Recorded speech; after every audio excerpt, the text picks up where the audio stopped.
এ তো নাই যে পৃথিবীর ইতিহাসে নাই যে সরকার ছাত্র সরকার গঠন করে নাই কিন্তু সরকাররা চালাতে পারে নাই, এটার রেকর্ড আছে। জিয়াউর রহমানের সাথে এই দলের সাথে তুলনা করলে কিন্তু আপনারা ভুল করবেন।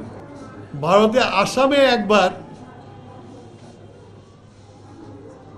এই আসামের তো নিগৃহীত ছিল, আসামের উন্নয়ন হচ্ছিল না, কংগ্রেস ক্ষমতায় ছিল, তখন আসামের ছেলেরা ছাত্ররা আন্দোলন করে কংগ্রেস গভর্নমেন্টের পতন ঘটিয়েছিল। ঘটানোর পরে অসম অধিকার পরিষদ নামে একটা ছাত্র পরিষদ করেছিল, তারা নির্বাচন করে নিরঙ্কুশ জয়লাভ করেছিল, ক্ষমতায় গিয়েছিল, কিন্তু তারা সরকার বেশি দিন চালাতে পারে নাই। বয়স বোধহয় 9 মাস কি 1 বছর হয়েছিল, তার পরিবর্তন হয়েছিল। সুতরাং এ তো নাই যে পৃথিবীর ইতিহাসে নাই যে সরকার ছাত্র সরকার গঠন করে নাই কিন্তু সরকাররা চালাতে পারে নাই, এটার রেকর্ড আছে।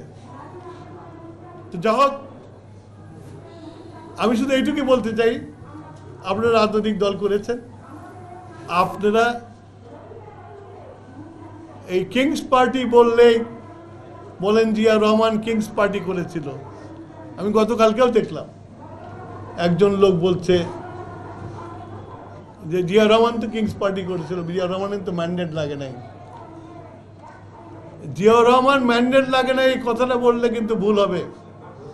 জিয়াউর রহমান সাহেব জনগণের কাছে গেছে, হানা ভোট করেছে, করে উনি এই দেশের রাজনৈতিক দল গঠন করেছে বিএনপি।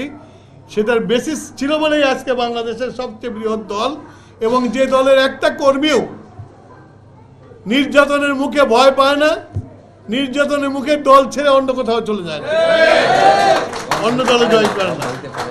সুতরাং এটাতে একদিনে হয় নাই।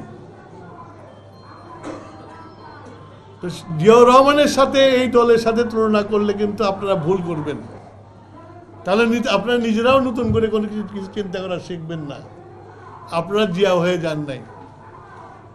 জিয়া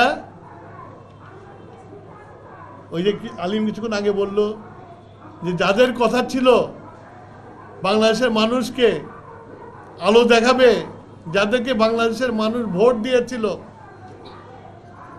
তারা 25শে মার্চ রাত্রে, এইটাই মার্চ, যখন পাকিস্তান হানাদার বাহিনী ঝাঁপিয়ে পড়ল বাংলাদেশের মানুষের উপরে, নিরস্ত্র মানুষের উপরে, সেদিনের কথা মনে আছে। রাজারবাগ পুলিশ লাইনে যখন আর্মিরা অ্যাটাক করে, তখন পুলিশরা বাড়ির ছাদে উঠে উঠে যুদ্ধ করেছে, তাদের সাথে আমিও সামিল ছিলাম, 303 বন্দুকে চালিয়েছে। কিন্তু যখন 25-এর রাত কেটে গেল, বাংলাদেশের মানুষ দেখলো কেউ নাই, আওয়ামী লীগের যে পালায়া যাওয়ার যে অভ্যাস না, ওই 71-এই শুরু হয়েছে। 71 সালে তারা পালিয়ে চলে গেল ভারতে। ইতিহাস কোনো সেটেল জিনিস না। জিয়া ঘোষণা করেছিল বাংলাদেশের মানুষের মধ্যে একটা স্পিরিট এসেছিল এবং বাংলাদেশের মানুষ যুদ্ধে ঝাঁপিয়ে পড়েছিল। এইটাই হলো বাস্তবতা, এটাকে মানতে হবে। অন্ধকারের মধ্যে জিয়াউর রহমান আলো দেখিয়েছিল। তারপরে আপনারা যদি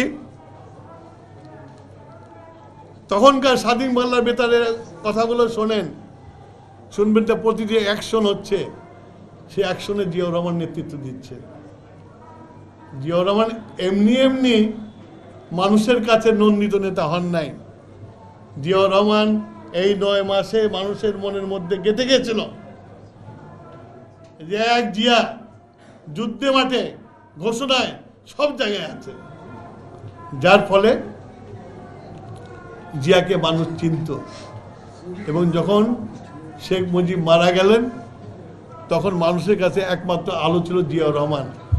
সেই জিয়াউর রহমানকে তারা বন্দি থেকে মুক্তি করে নিয়ে এসে ক্ষমতায় বসিয়েছিল। এবং আজও বাংলাদেশের অর্থনীতি যার পুরো টিকে আছে, এই সব রিফর্ম জিয়াউর রহমান সাহেব করেছিল। বাংলাদেশের রিফর্মার বলতে গেলে জিয়ার চেয়ে বড় রিফর্মার বাংলাদেশে জন্মগ্রহণ করে নাই।